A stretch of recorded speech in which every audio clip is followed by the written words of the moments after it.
ay para po sa ating Panginoon. Kaya dito po tayo ngayon mag-aralan sa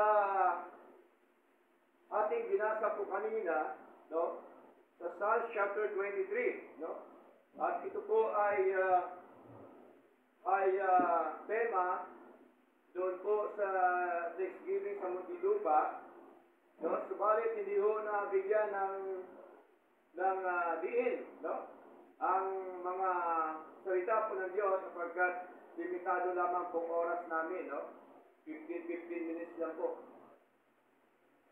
Kaya dito po ay kaya ko po ito ibahagi ko ngayon sa inyo mga kapatid sapagkat ito po ay napakagandang karanasan, no? Ng ating kapatid na Haring David. Okay? Kaya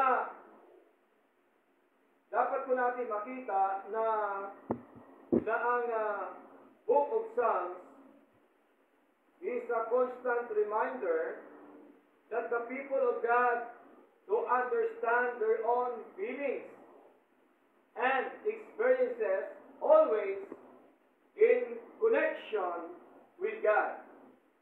No?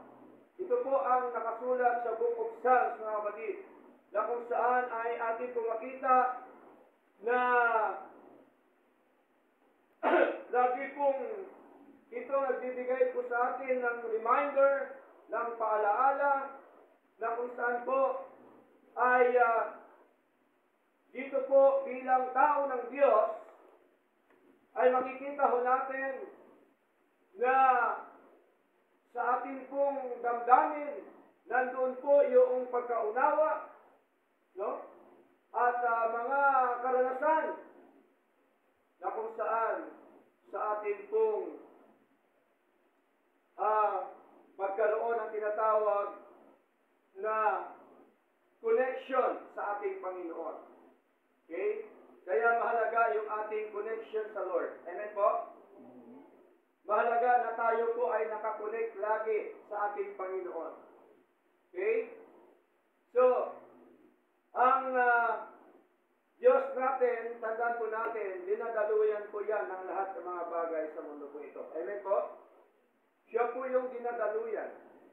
Para bagang kung atin pong titingnan na kapag ka ang isang kuryente ay hindi nakakonek sa pinakapuno, wala hong silbi. Amen po?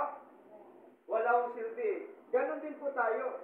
Kapag tayo po ay hindi nakakonek sa Lord, nakakonekta po sa ating Panginoon, napaka-imposible ng ating buhay ay magiging matagumpay po dito sa lupa. Amen po? Dito po sa mundo na ating pong ginagalawan. Ganon din po yung tubig. Kung hindi po nakakonek po yan sa tangke o sa motor, hindi din po yan dadalo yung tubig. Amen po? Wala din po yung pakinabang yung anumang klaseng tubo o hose para po magkaroon ka ng tubig. Ganon din po sa ating paglilingkod sa ating Panginoon. Kaya mahalaga na tayo po lagi ay nakakonekta po sa ating Panginoon. Katulad po sa karanasan ni Haring David, na kung saan po mga kapatid ay kanyang nakita kung gaano po kabuti ang Diyos sa kanyang buhay. Kaya sabi niya sa ating paksa po ngayon, I will dwell in the house of the Lord forever. Okay? Alamin natin, bakit po ba sinabi po ito ni David? At alam po natin, si David ay isang hari na kung saan ay bagamat po, during the time, ilang beses po itinayo ang templo ng Diyos, ngunit ilang beses din po ito nawasak. Okay? Bakit po nawasak ang templo ng Diyos? Tandaan po natin sa kanilang hindi pagsunod sa ating Panginoon during the time. Okay? Dahil po, kahit po si David ay hari po siya, nagkaroon din po ng time na nagkasala po siya sa ating Panginoon. Amen po? Okay? Kanino po siya nagkasala? Kay Bathsheba. Tama? Kay Bathsheba po siya nakasala during the time. Okay? So, ang kagandahan lamang po kay David, siya po ay nagbalik loob sa Lord. Hindi ho niya inayaan na siya po ay tumalikod, na siya po ay umalis sa presensya po ng Panginoon. Siya po ay nagpakumbaba, siya po ay nagbalik loob, kaya siya po ay palaging nananalangin sa ating Panginoong Diyos na buhay. Pero ang kanyang karanasan o ang kanyang experience during the time, mga kapatid, ay kanya po itong sinabi.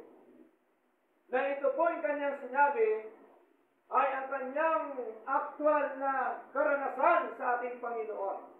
Maging tayo din po, meron din tayo mga karanasan po sa Lord. Amen po? Lahat po tayo may mga actual na karanasan sa ating Panginoon. Okay? Ano po ba ang karanasan ni Haring David sa kanyang paglilingkod sa Lord? No? Kasi itong si David, kumpiyansa po siya. No? David's confidence in God's grace. Kumpiyansa po si David saan? Sa biyaya ng ating Panginoong Diyos. Okay? Tayo po ba'y kumpiyansa sa biyaya ng Diyos? Amen. Dapat ganun ang Kristiyano, kumpiyansa sa biyaya po ng ating Panginoon. Kasi kapag kumpiyansa ka sa biyaya po ng Diyos, kahit po ano man mangyari sa buhay mo, nakangiti ka pa rin sa paglilingkod sa Lord. Amen po? Nandoon pa rin yung tinatawag na eagerness mo sa paglilingkod sa Lord. Nandoon pa rin yung sigla mo sa paglilingkod mo sa ating Panginoon. Bakit? Kasi kumpiyansa ka sa biyaya po ng Diyos na palagi nating tinatamasa. Amen po? Ganon din sa sinasabi po ni Haring David. Ano po ba ang sinabi ni Haring David? Actually, ito po kanta po ito, di po ba? Psalms chapter 23. Ang Panginoon ang aking pastor. Diba? Sabi po dito ni David sa verse 1, the Lord is my shepherd. Tandaan po natin, sa Tagalog, sabi ni David, ang Panginoon ang aking pastol. Pag sabing pastol, tagabantay. Amen? Pag sabing pastol, iniingatan yung mga tupa. Na ang mga tupa walang iba kundi tayo, mga kapatid. Amen po? Kaya sabi ni Lord, o sabi ni David, the Lord is my shepherd. I shall not want. Bakit po? Kasi sufisyente ang biyaya ng Diyos na kanyang natamo sa kanyang paglilingkod sa ating Panginoon. I shall not want. Bakit sinabi niya, I shall not want? Sapagkat sagana ang biyaya ng Diyos sa kanyang buhay. Sa atin po ba, sagana ang biyaya ng Diyos? Amen. Sagana po ang biyaya ng Diyos. Di po ba? Pagkagising natin, nandiyan na kagad ang biyaya ng Diyos. Amen po? Nakahinga tayo. Buhay pa tayo. Di po ba? Nakainom tayo ng kape. Nakapagbasa tayo ng salita ng Diyos. Pero dapat una yung pagbabasa bago magkape. Di po ba? Nakapanalangin tayo. Masigla tayo. Nakagawa tayo sa gawain ng Panginoon. Napakasagana po ang biyaya po ng ating Diyos. Kung ang Kristiyano po ay nakita lamang niya ang biyaya ng Diyos sa buhay niya, araw-araw, kapatid, hindi ka hihina sa paglilingkod po sa Lord. Amen po? Dapat i-acknowledge natin lahat po ito sa buhay po natin. Biyaya po yan ng Diyos. Kaya, ito pong si David, kumpiyansa siya sa biyaya po ng Diyos. Okay? Now, sa lumang tipan, bagamat binanggit po ni David na ang Panginoon ang siyang ating pastol, binanggit din po ito ng ating Panginoon sa bagong tipan. Ano pong sinabi po niya, mga kapatid? Basahin po natin ang aklat po ng John. John chapter 10. No? Basahin po natin. Kompleto po dyan tayo. Meron tayong Biblia. Basahin Basahin po natin ang John chapter 10, verse 11. Ano sabi? I am the good shepherd. The good shepherd giveth his life for the sheep. Tingnan niyo po mga kapatid. Sabi ng ating Panginoon, ako ang mabuting pastol. The Lord our God is our good shepherd. Amen? Siya po ang mabuting pastol. Hindi ho tayo mabuti. Siya po yung mabuti. Kaya tayo naging mabuti dahil po sa pagkilos ng Diyos. Amen po? Kaya tayo naging mabuti dahil po sa kapangyarihan ng Diyos. Dahil sa biyaya po ng Diyos. Kaya ang sabi ng Panginoon, malinaw po, na bilang isang pastol, sabi niya, the good shepherd giveth his life for the sheep. Ibinigay ng Panginoong Kristo o ng pastol ang kanyang buhay para kanino? Sa kanyang mga tupa. Sino hong tupa? Tayo po. Tayo po ang tinubos ng ating Preso Kristo. Kaya sabi ni David, the Lord is my shepherd, I shall not want. Verse 12, ano sabi dito, mga kapatid? But he that is an hireling, and not a shepherd, whose on the sheep are not, seeth the wolf coming, and leaveth the sheep, and fleeth, and the wolf catcheth them, and scattereth the sheep. Tingnan niyo po, no? Meron palang mga upahan, mga hireling, na mga pastol o shepherd na ang sabi yung dito na hindi ho ang pag-aari ng tupa na ang sabi yung dito mga kapatid ay once na ang hireling ay nakikita niya na dumating na daw ang lobo, sabi ng Panginoon, ay iniiwan niya ang kanyang mga tupa. Tingnan niyo po, pagka isang pastor, bayaran, iiwanan niya yan, ang church ng Panginoon. Amen po? Pupunta na naman siya sa iba, lipat-lipat lang po yan. Hindi po, ganon. No? Ano pa po sabi yung dito mga kapatid? Ang sabi pa po dito, malinaw po na at ang hireling na ito ay tumakas o tumatakas at sinusunggaban. O sabi dito ay at tumakas at sinusunggaban sila ng lobo at ikinakalat ang mga tupa.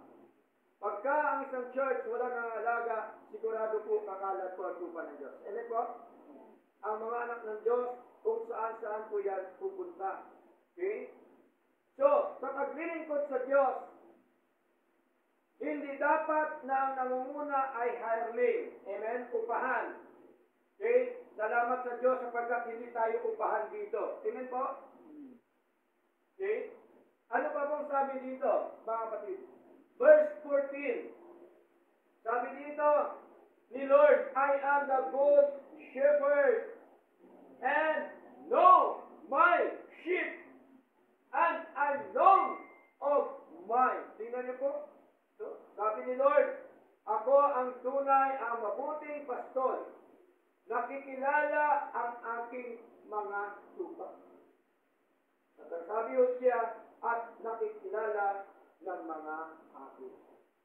Nakikilala tayo bilang tupa ng Diyos at nakikilala din natin si Lord bilang pastol ng ating mga kaluluwa. Amen po? So, malinaw po mga kapatid. Kaya, ang sabi po ni David, wala mo siya nangailangan kasi ibig sabihin po ay kumpiyansa siya sa biyaya ng Diyos. Ibig sabihin, naranasan niya na siya po ay kinakalinga ng ating Panginoon. Kaya ano pa po ang katibayan tungkol po sa shepherd? Ang sabi dito sa verse 26 up to verse 28, ano sabi? John chapter 10, but ye believe not because ye are not my sheep, as I said unto you. So yung mga tao palang hindi naniniwala sa Diyos, sila pala ay hindi mga tupa ng Panginoon. Amen po? Kaya ang hinahanap natin pangaralan ang tupa ng Diyos. Amen? Kasi po hindi ho talaga yan maniniwala, mga kapatid, kapag ka hindi tupa ng Panginoon. Verse 27 nasabi, my sheep hear my voice, and I know them, and they follow me. Tingnan niyo po, ang tunay pala na tupa, mga kapatid, ay nakikinig yan sa mga salita ng Diyos. Amen? Nakikinig sa mga aral ng Panginoon. Ang kanyang gusto yan ay palagi pong maaliw ang kanyang puso ng mga salita ng ating Panginoong Diyos na buhay. At ano pa po sabi? Hindi lamang po nakikinig sa tinig po ng ating Panginoon. And I know them, sabi ni Lord, nakikilala ko sila. Okay? So kilala po tayo ni Lord, mga kapatid. Kahit man po anong gagawin natin, saan man tayo pumunta, kilala po tayo ng ating Diyos na buhay. Ang tanong, kilala po kaya natin ng lubusan yung ating Diyos na pinaglingkuran? Kaya nga po tayo nagpapatuloy. Tama? Nagpapatuloy sa pag-aaral. Nagpapatuloy sa paglilingkod kasi kilala po natin yung Diyos ng ating paglingkuran. Diyos ng Biblia ang ating paglingkuran. Amen po? Hindi Diyos ng sabi-sabi. Hindi Diyos ng kapitbahay. Hindi Diyos ng sinuman. Kundi Diyos ng Biblia yung ating pong pinaniniwalaan. Ano pa pong sabi dito? And they follow me. Susunod po talaga yan ang tupa po ng Diyos. Amen? Walang reklamo po yan ang tupa ng Diyos. Mga kapatid. Wala po yung murmuring spirit ang tupa ng Diyos. Sumusunod lang yan siya sa pastol na walang iba kundi ang ating Panginoong Diyos na buhay. Okay? Kaya ito po ang ginawa muli na pastor. Anong ginawa po niya sa akin? Sabi po ni Lord, and I give unto them eternal life. At bibigyan, at ako'y magbibigay sa kanila. Sinong kanila? Sa mga tupa. Ano ang binigay? Eternal life. Hindi ho ang pastor nagbigay ng eternal life. Amen? Hindi po yung reliyon ang nagbigay sa atin ng eternal life. Sino? Ang ating Panginoon. And I give unto them eternal life. Kaya ho, walang kaligtasan na desisyon ng tao. Amen po? Bakit? Kasi ginawa na po ng ating Panginoon. Di ba? Kaya ang mga tupa dapat lamang maglingkod sa Diyos kasi binigyan na ng eternal life. At ang eternal life na ito ay hindi ho nawawala. Amen po? Okay? Maraming mga naglilingkod ko ngayon sa Lord, ang akala nila, ang eternal life nawawala. Di po ba? Pastor, nawawala kasi ang isang kapatid, dati dumalo, sunod hindi na, nandun na sa mundo, kaya hindi na sa ligtas. Mali. Ang nawala sa kanya, kagalakan ng kaligtasan. Amen po? The joy of His salvation. Pero ang eternal life, hindi yan nawawala. Bakit? Anong sabi dito? And they shall never perish. Di po ba? Hindi sa kailanman mapapahamak. Tingnan niyo po. Hindi ka mapapahamak, Pastor. Pwede pala ako gumawa ng kasamaan dahil ako po ay ligtas na. Kapatid, walang inutos si Lord na tayo gumawa ng kasamaan. Amen? Ang utos ni Lord, gumawa tayo ng kabutihan sa ating Panginoon. At ang kabutihan na ito na tinuturo ni Lord, malawak na kabutihan. Hindi lamang po nagbigay ka ng isda sa iyong kapitbahay, ay mabuti ka na. Malawak po yung kabutihan. Ang ginagawa natin na ito, isang kabutihan para sa ating Panginoon. Amen po? Malinaw, and I give unto them eternal life, and they shall never perish, neither shall any man pluck them out of my hand. Tingnan niyo po, hindi sila maagaw ng inumang tao mula sa aking kamay. Pag sabing kamay, hindi literal na kamay na ito ito katulad natin, kundi yung kapangyarihan ng Diyos. Di po ba? So malinaw po mga kapatid, kaya sabi po ni David, the Lord is my shepherd, I shall not want. Hindi ako nangailangan, bakit sufficiente ang biyaya ng Diyos. Amen po? Sufficiente sa Kanya ang biyaya ng Diyos from head to foot, mga kapatid. Sufficiente ang biyaya ng Diyos sa buhay po natin. Hindi lamang kay David, maging po sa buhay po natin, mga minamahal. Kaya, kung ano ang sinabi po sa lumang tipan, na si Lord yung shepherd nila ni David, ganun din. Siya din po yung ating shepherd. Amen po? At tayo po yung mga sheep. Okay? Kaya, napaka-importante po mga kapatid na makita ho natin ang karanasan po na David during that time. Now, ano pa po sabi dito? Verse 2, He maketh me to lay down in green pastures. Tingnan niyo po, He leadeth me beside the still waters. Bakit po sinabi po ito ni David, mga kapatid? Nang sabi po ng ating kapatid na David, na siya daw po ay sa tinatawag pong sariwang pastulan o sabsaban. Doon po siya inilagay po ng ating Panginoon. Bakit po? Sapagkat, mga kapatid, ang gusto po ni Lord na tayo po sa ating mga buhay ay magiging masagana sa ating pong paglilingkod po sa Kanya. Kaya ano pong sabi dito? Sa verse 2, He maketh me to lie down in green pasture. Pag sabing green pasture, ito po yung sariwa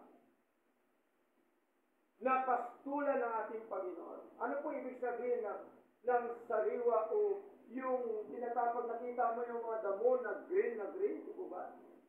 Yun po yun, green pasture. Ang ibig sabihin po sa ating paglilingkod nito, dinadala tayo ni Lord sa kanyang sabsaban, sa kanyang pastulan, which is the church. Amen po? Kasi sa church, doon po tayo kumakain ng mga sariwang pagkain ng mga salita po ng Diyos. Amen po? Mga sariwang pagkain ng salita ng Diyos. Kaya ang salita po ng Diyos, kahit pabalik-balik yan na binabasa natin, kahit pabalik-balik yan na ating pinapangaral, sariwa pa rin yan sa mga tupa ng Panginoon. Amen po? Sariwa pa rin po yan, mga kapatid, sa atin. Kaya ano po ang sabi dito, mga minamahal, sa wikang Tagalog, ang sabi mo dito, Kanyang pinahihiga ko sa sariwang pastulan. Pinapatnubayan niya ako sa siting ng mga tubig na pahingahan. Tingnan niyo po mga kapatid, ang buhay po natin dapat palagi po dinidiligan ng salita po ng Diyos. Amen? Palagi dapat may tubig. Kaya tingnan niyo po ang damo kapag palagi mo pong dinidiligan. Ano po ang nakikita ho natin? Nananariwa ang kanyang mga dahon. Amen po? Lumalago.